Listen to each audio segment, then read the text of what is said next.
balik lagi bersama saya Indana Priscilia. Saya akan menjelaskan materi mengenai asuhan keperawatan pada pasien stroke. Nah, di sini sebelum masuk ke asuhan keperawatannya, saya akan menjelaskan dulu apa sih itu stroke.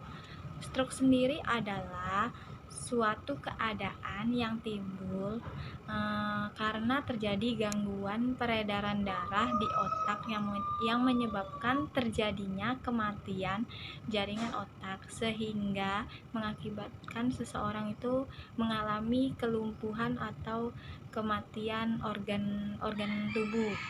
Nah, untuk klasifikasi pada stroke sendiri yaitu ada dua. Yang pertama itu stroke hemoragik sama stroke iskemik.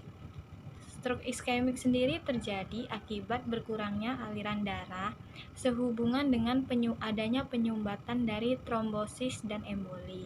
Sedangkan stroke hemoragik sendiri terjadi akibat adanya perdarahan di otak. Nah, untuk penyebab pada pasien stroke sendiri adalah adanya kekurangan suplai oksigen yang menuju otak, kemudian pecahnya pembuluh darah di otak, kemudian adanya sumbatan bekuan darah, dan terjadinya trombosis cerebral, hemoragi, dan hipoksia secara umum. Untuk faktor resiko orang yang bisa terkena stroke sendiri, yang pertama itu faktor keturunan, yang kedua itu jenis kelamin, yang ketiga umur, lalu pasien yang obesitas, dan yang pernah mengalami riwayat penyakit jantung, diabetes mellitus. Nah, kita masuk ke asuhan keperawatan pada pasien stroke.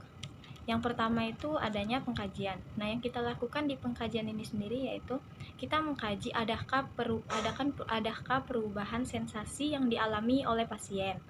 Lalu kita melihat apakah ada perubahan gerakan yang dilakukan oleh pasien saat kita mengkaji itu.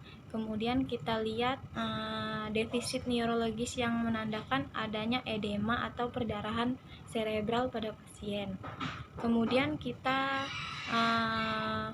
melakukan perubahan neurologis dengan cara Glasgow Coma Scale. Kemudian kita tak lupa juga memeriksa tanda-tanda vital pada pasien.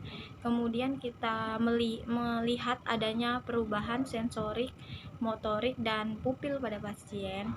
Lalu kita melihat aktivitas pada pasien.